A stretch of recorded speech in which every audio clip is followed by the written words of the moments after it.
Kita ke informasi lainnya, Saudara. Dinas Lingkungan Hidup, Kehutanan, dan Pertanahan Papua Barat Daya segera lakukan analisa dampak lingkungan pembangunan sarana perkantoran Gubernur Papua Barat Daya di kilometer 16 untuk diperhatikan pemerintahan dan memprakarsa serta masyarakat mewaspadai potensi masalah lingkungan jangka pendek dan jangka panjang.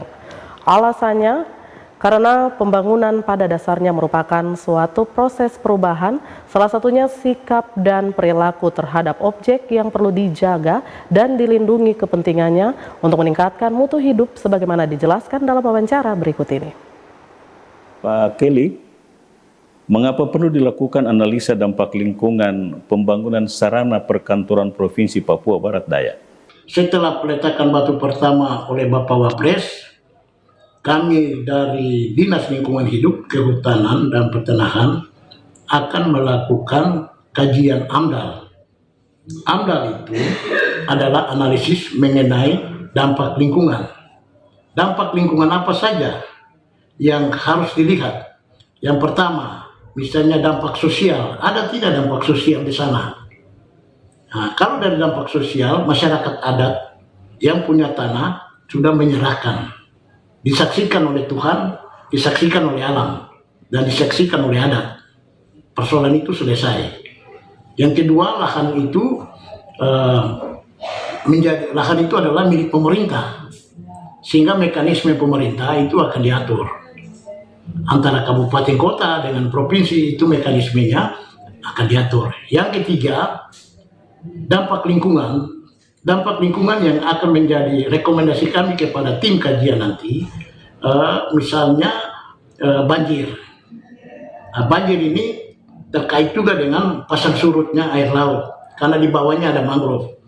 Dan pasang surut air laut ini akan dihitung sampai sejauh mana pasangnya dan surutnya sampai sejauh mana, dan ini bisa dihitung. Kemudian hasil ini akan direkomendasikan ke teman-teman di PUPR untuk misalnya apakah mereka cukup membangun kanal, ataukah membangun saluran drainase, ataukah membangun saluran yang secukupnya.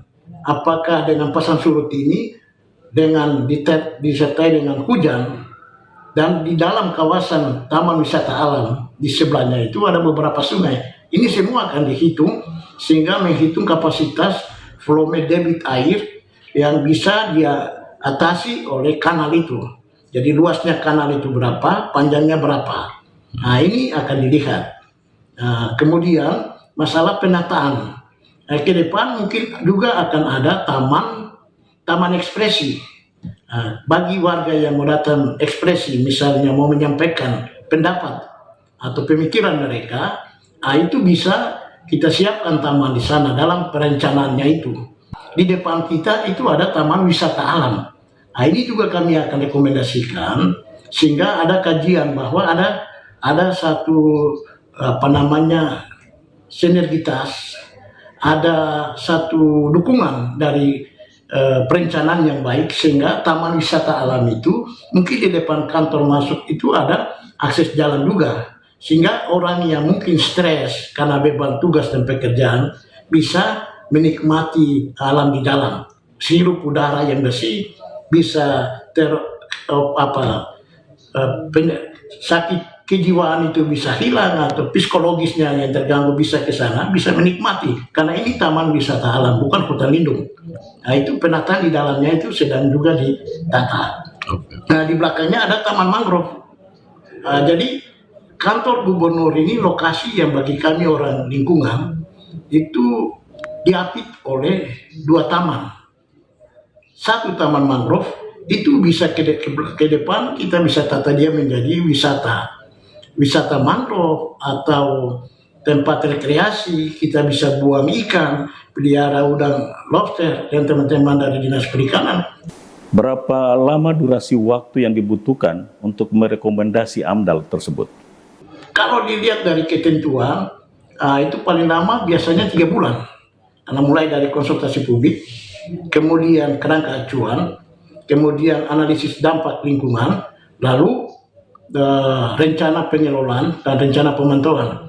Karena ada pengambilan sampel air Apakah sebelum pembangunan itu air di situ kualitasnya di atas ambang batas baku mutu ataukah di bawah kualitas airnya, udaranya, udara ambiennya itu di atas ambang batas baku mutu atau di bawah, sehingga nanti pada saat selesai pembangunan bisa kita ukur berapa persen naiknya atau pengaruhnya sebelum dan sesudah dibangun itu. Ini akan dilakukan kajian, tanah pun akan diambil untuk diperiksa sehingga daya dukung, daya tampung yang ada di sana itu bisa mendukung pembangunan pusat pemerintahan. Dan Bagaimana dengan Stadion Wombik yang disebut-sebut tetap dipertahankan? Seperti apa rekomendasinya nanti?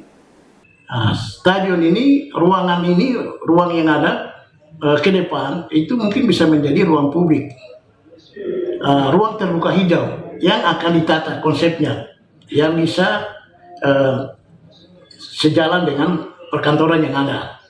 Jadi bisa ditata itu menjadi ruang terbuka hijau, ruang publik, yang mungkin juga fungsi stadion ini juga tidak berubah, tetap begitu. Jadi sehingga bisa dinikmati oleh publik ke depan, 5-10 tahun ke depan, itu orang mencari ruang-ruang publik itu kan sudah agak kesulitan, sehingga itu bisa dikembangkan, ditata dia menjadi ruang publik. Orang bisa jogging di situ juga bisa main bola juga bisa di situ, bisa lari juga di situ, bisa apa saja, bisa menjadi pusat kegiatan masyarakat di situ juga. AMDAL ini akan dilakukan oleh tim yang memiliki lisensi, sertifikasi. Tidak semua orang bisa menulis AMDAL, kajian AMDAL itu. Mereka yang telah punya kompetensi. Demikian dan terima kasih. CWM, oke.